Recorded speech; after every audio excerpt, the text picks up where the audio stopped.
নিচে এখানে দেখতে পারবেন যে এপ্লাই অনলাইন। এবার এপ্লাই অনলাইনে কি কাজগুলি করতে পারবেন স্বাস্থ্যসাথী।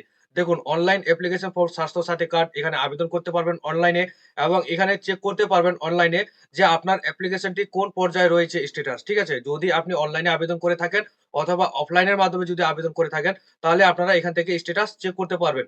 এবং অনলাইন অ্যাপ্লিকেশন স্ট্যাটাস ড্যাশবোর্ড কিন্তু এখান থেকে চেক করতে পারবেন। তারপর নিউ হসপিটাল ইমপ্লিমেন্ট কিন্তু দেখতে পারবেন যে স্বাস্থ্যসাথী কার্ডের আওতায় কোন হসপিটালগুলিকে রাখা হয়েছে বা স্বাস্থ্যসাথী কার্ডের মাধ্যমে কোন হসপিটালে আপনারা এই পরিষেবা পাবেন ৫,০০,০০০ টাকা। ঠিক আছে? সমস্ত কিছু বিস্তারিত এখান থেকেই কিন্তু জানতে পারবেন।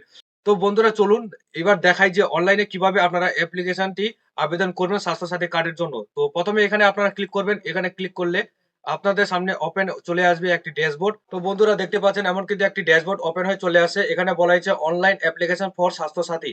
ঠিক আছে? এখানে মোবাইল নাম্বার দেবেন এবং ওটিপি দেবেন। যে মোবাইল নাম্বারটি দেবেন সেখানে একটি ওটিপি যাবে। এখানে গেট ওটিপি তে ক্লিক করবেন। ওটিপি বসিয়ে দিয়ে সাবমিট এ ক্লিক করবেন। তো চলুন আমরা সমস্ত কিছু এখানে ইনপুট করে সাবমিট এ ক্লিক করব। তো বন্ধুরা দেখতে পাচ্ছেন আমরা ওটিপি সাবমিট করার পর এমন কিন্তু একটি অনলাইন ফর্ম চলে আসে form B application for enrolment under Swasthyasathi. ঠিক আছে? তো এখানে যারা নতুন করে আবেদন করতে চাইছেন তাদের ক্ষেত্রে কিন্তু এটা প্রযোজ্য। এবং দেখুন এখানে ডিস্ট্রিক্ট বলা হয়েছে। ডিস্ট্রিক্ট আপনার যেটি থাকবে সেই ডিস্ট্রিক্টটি আপনারা এখানে দিয়ে দিবেন। তারপর আপনার যে ব্লক বা মিউনিসিপ্যালিটি রয়েছে সেটা কিন্তু দিয়ে দিবেন। আপনি যদি ব্লকে থাকেন তাহলে ব্লকে দিবেন। যদি মিউনিসিপ্যালিটি এরিয়া থাকে তাহলে মিউনিসিপ্যালিটি সিলেক্ট করবেন। আমরা যেহেতু ব্লকে থাকি তাও আমরা ব্লক সিলেক্ট করলাম। তারপর আপনার ব্লক যেটা নেম থাকবে সেটা আপনারা সিলেক্ট করবেন। ক্যাটেগরিতে সিলেক্ট করবেন আপনার কোন কাস্ট, আপনি কোন কাস্ট থেকে বিলং করছেন সেটা আমরা সিলেক্ট করব। পঞ্চায়েত কিন্তু এখানে সিলেক্ট করব। ঠিক আছে? তারপরে এখানে কিন্তু ভিলেজটা সিলেক্ট করব। ঠিক আছে? তারপর এখানে আমরা এখানে ভিলেজটা সিলেক্ট করে নিলাম। তারপর এখানে চলে আসবে দেখুন রেসিডেন্সিয়াল অ্যাড্রেস। আপনার যে অ্যাড্রেস রয়েছে সঠিক অ্যাড্রেসটি কিন্তু এখানে মেনশন করবেন। ফুল অ্যাড্রেস কিন্তু মেনশন করবেন। আধার কার্ডে যেটা রয়েছে সেই আধার কার্ডটাই কিন্তু এখানে মেনশন করবেন। তো দেখুন এখানে কিন্তু আরেকটি কথা জানিয়ে রাখি। নেম অফ দ্য অ্যাপ্লিক্যান্ট যেটা রয়েছে সেটা কিন্তু মহিলার নামে থাকতে হবে। পুরুষের নামে কিন্তু থাকলে হবে না। মনে করুন আ আপনার ফ্যামিলিতে ৩ জন মেম্বার রয়েছেন, স্বামী, স্ত্রী এবং একটি বাচ্চা।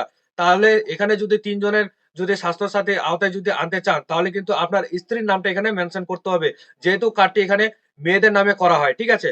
তো এখানে স্ত্রীর নামটি এখানে মেনশন করবেন। যদি আপনার স্ত্রী থাকে এখানে মেনশন করে দিবেন। মেনশন করে দেওয়ার পর আপনার পিন কোডটি দেবেন। ঠিক আছে? পিন কোড দেওয়ার পর এখানে কি করবেন ফাদার বা স্পাউস যদি আপনি একজন মেয়ে মানুষ হয়ে থাকেন তাহলে এখানে আপনার বাবার নাম লিখবেন। যদি আপনি আ ইস একজন স্ত্রী হয়ে থাকেন বা একজন পুরুষের আ স্ত্রী হয়ে থাকেন তাহলে কিন্তু এখানে স্বামীর নাম লিখবেন। তারপর এখানে ডিপার্টমেন্ট ইফ এমপ্লয়েড যদি আপনি কোনো সরকারি সংস্থায় বা সরকারি দপ্তরে কোনো যদি এমপ্লয়ি হয়ে থাকেন বা কর্মকর্তা হয়ে থাকেন তাহলে কিন্তু এখানে ইয়েস করবেন। যদি না করে থাকেন সরকারি কোনো কর্ম তাহলে কিন্তু এখানে নো করবেন। ঠিক আছে? তারপর এখানে বলা হয়েছে do any member of the family receive government sponsored health insurance বা অ্যাসুরেন্স। ঠিক আছে? এখানে বলা হয়েছে আপনাদের বাড়ির কোনো মেম্বার কি গভর্নমেন্ট স্কিম থেকে বা কোনো হেলথ ইন্সুরেন্স পাচ্ছে? তো এখানে কিন্তু ইয়েস করবেন। যদি না পেয়ে থাকে তাহলে নো করবেন। এবং অফিস নেম অ্যান্ড অ্যাড্রেস এখানে বলা হয়েছে কি if application for any members is employed যদি মনে করুন আপনি একজন অফিসিয়াল আ সরকারি দপ্তরে যদি কর্মকর্তা হয়ে থাকেন এবং আপনার অফিস যেটা অ্যাড্রেস থাকবে সেই অ্যাড্রেসটা কিন্তু এখানে মেনশন করতে হবে এবং অফিসের নামটি কিন্তু মেনশন করতে হবে যে কোন অফিসে বা কোন সরকারি দপ্তরে আপনি কাজ করেন। তারপর এখানে বলা হয়েছে do any members of the family receive medical allowance from government. এখানে বলা হয়েছে আপনার বাড়ির ফ্যামিলি মেম্বারের মধ্যে কেউ কি সরকারি কোনো মেডিকেল অ্যালাউন্স পাচ্ছে স্কিম? তো যদি পেয়ে থাকে তাহলে ইয়েস করবেন, যদি না পেয়ে থাকে তাহলে নো করবেন। আর এখানে বলা হয়েছে do any members of the family receive medical allowance from private.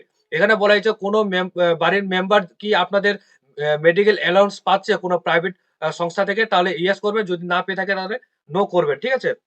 এখানে বলা হয়েছে মেম্বারস অফ ফ্যামিলি আর তো বোথ মেল অ্যান্ড ফিমেল কিন্তু এখানে সিলেক্ট করা থাকবে। তো এখানে এটাই রাখবেন বা অল আর ফিমেল যদি করেন তাহলে অল আর ফিমেলও করতে পারেন। যদি আপনার বাড়িতে সমস্ত মেম্বার্স ফিমেল হয়ে থাকে তাহলে অল আর ফিমেল করবেন। যদি আপনার পরিবারে সব মেল হয়ে থাকে তাহলে মেল এখানে সিলেক্ট করবেন। আর যদি মেল ফিমেল মিলে এখানে আবেদন করতে চাইছেন তাহলে বোথ মেল অ্যান্ড ফিমেল করবেন। আমার কথা অনুযায়ী হচ্ছে আপনারা বোথ মেল অ্যান্ড ফিমেলে সিলেক্ট করে রাখবেন। তাহলে পুরুষ এবং মহিলা সবারই নাম কিন্তু এই কার্ডের আওতায় আনতে পারবেন। ঠিক আছে? তো তারপর এখানে যাই হোক এখানে বলা হয়েছে ১ম একটি কিন্তু কলাম বক্স দেওয়া রয়েছে মেম্বার লিস্ট। ঠিক আছে? এখানেই আপনাদেরকে এড করতে হবে যে আপনার বাড়ির ফ্যামিলিতে কতজন আছে এবং কতজনকেই আপনি এই কার্ডের আওতায় আনতে চাচ্ছেন। ঠিক আছে? তো এখানে সিরিয়াল ভাবে কিন্তু আপনারা আনতে পারবেন। যেমন এখানে ১ নাম্বার সিরিয়াল রয়েছে। তো যেহেতু এখানে কোনো মেম্বার এড নেই তাহলে এখানে কি করতে হবে? আপনাকে এডিট এ ক্লিক করতে হবে। ঠিক আছে? এডিট এ ক্লিক করলে আপনাকে কি করতে হবে? এখানে কিন্তু আপনার সেই মেম্বারের নাম কিন্তু লিখে দিতে হবে। যে মেম্বারটিকে আপনি এড করতে চাইছেন এই কার্ডের আওতায় এবং তার যে বয়স, সেই বয়সটি কিন্তু এখানে দিয়ে দিতে হবে আনুমানিক করে বা আধার কার্ড অনুযায়ী যেটা বয়স থাকবে সেই বয়সটি কিন্তু এখানে দিয়ে দিবেন। তারপরে এখানে বলা হয়েছে জেন্ডার যে ব্যক্তিকে বা যে মহিলাকে এখানে আবেদন করছেন তিনি যদি একজন মহিলা হয়ে থাকে বা সে যদি একজন পুরুষ হয়ে থাকে তাহলে কিন্তু এখানে সিলেক্ট করে নিবেন মেল বা ফিমেল। তারপর তার যে আধার কার্ড রয়েছে সেই আধার কার্ডের যে নাম্বার সেই আধার কার্ড নাম্বারটি এখানে মেনশন করবেন এবং তার যে রেশন কার্ড নাম্বার আছে সেই নাম্বারটি কিন্তু এখানে মেনশন করবেন। এখানে কিন্তু স্পষ্ট বলে দেওয়া হয়েছে খাদ্য সাথী রেশন কার্ড নাম্বার। এখানে আরকেএসওয়াই 1 হোক বা আরকেএসওয়াই 2 হোক বা এসপিএইচএইচ হোক বা পিএইচএইচ হোক বা AAY হোক যে কোনো ক্যাটেগরি কার্ড হোক না কেন এখানে কিন্তু মেনশন করবেন। আর এখানে কিন্তু এটা মেনশন করবেন না যে কোন ক্যাটেগরির কার্ড। আরকেএসওয়াই 1 যদি কার্ড হয়ে থাকে সেটা কিন্তু লিখবেন না। সোজা একদম কার্ড নাম্বারটি এখানে ইনপুট করবেন। তারপর এখানে বলা হয়েছে কি যে employment status of the member. যে ব্যক্তিকে বা যে মহিলাকে এখানে এড করবেন তিনি যদি আনএমপ্লয়েড হয়ে থাকে তাহলে আনএমপ্লয়েড এ ক্লিক করবেন। যদি তিনি প্রাইভেট কোনো কোম্পানিতে যদি কাজ করে থাকে তাহলে প্রাইভেট এমপ্লয়ি তে ক্লিক করবেন। সে যদি গভর্নমেন্ট কোনো সরকারি দপ্তরে কাজ করে তাহলে কিন্তু এখানে গভর্নমেন্ট এমপ্লয়েড করবেন। যদি তিনি সেলফ এমপ্লয়েড হয়ে থাকেন তাহলে সেলফ এমপ্লয়েড এ ক্লিক করবেন। তারপর তার কিন্তু মোবাইল নাম্বার এখানে এড করে দিবেন বা ফ্যামিলির যে মোবাইল নাম্বারটি থাকবে সেই মোবাইল নাম্বারটি এড করবেন এবং যেটা মোবাইল নাম্বার সচরাচর সবসময় থাকে সেই নাম্বারটি কিন্তু এখানে দেওয়ার চেষ্টা করবেন। তারপর ওকে তে ক্লিক করবেন। এবার আরো যদি এখানে মেম্বার এড করতে চাইছেন তাহলে কিন্তু এড নিউ মেম্বারে ক্লিক করবেন। আর এনাকে যদি এড করার পর যদি আর কোনো মেম্বার না থাকে তাহলে সাবমিট ডাইরেক্ট ক্লিক করে দিবেন। ঠিক আছে? যদি আরো মেম্বার এড করতে চাইছেন তাহলে এড নিউ মেম্বারে ক্লিক করে দিবেন। এড নিউ মেম্বারে ক্লিক করলে কিন্তু আবার ২য় নাম্বারে একটি কলাম চলে আসবে। এই কলামে আবার তার কিন্তু মেম্বারের নাম লিখবেন। তারপরে স্পাউস বা এখানে সমস্ত কিছু এখানে ফিল আপ করে দিবেন। ঠিক আছে?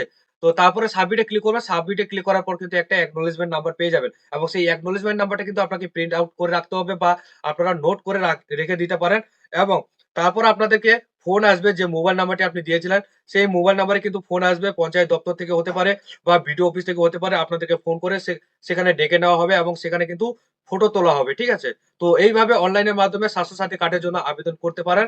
এখানে কিন্তু ২ টি পর্যায়ে আবেদন করা যায়। এক তো অনলাইনের মাধ্যমে এবং দ্বিতীয়ত অফলাইনের মাধ্যমে। ঠিক আছে? তো আপনারা সকলে হয়তো জেনে গেছেন যে দেখুন ২৪শে জানুয়ারি থেকে অথবা কালকে থেকে এবং ১লা ফেব্রুয়ারি পর্যন্ত এই দুয়ারে সরকার ক্যাম্প বসতে চলেছে বন্ধুরা। এই দুয়ারে সরকারের ক্যাম্পে ৩৭ টি প্রকল্পের আপনারা কিন্তু সুবিধা নিতে পারবেন। তো যারা যে প্রকল্পের জন্য আবেদন করতে চাইছেন বা আবেদন করতে ইচ্ছুক তারা কিন্তু শীঘ্রই এই দুয়ারে সরকার ক্যাম্পে আপনারা কিন্তু সেখানে গিয়ে আবেদন করতে পারেন। এবং দুয়ারে সরকারের যে অফিসিয়াল ওয়েবসাইট সেখানেও কিন্তু ভিজিট করে আপনারা দেখে নিতে পারেন যে আপনার বাড়ির পাশে কোথায় দুয়ারে সরকার ক্যাম্প বসতে পারে। তো এই ছিল আজকের ইনফরমেশন। যদি ভিডিওটি ভালো লাগে অবশ্যই লাইক করবেন, ভিডিওটি শেয়ার করবেন।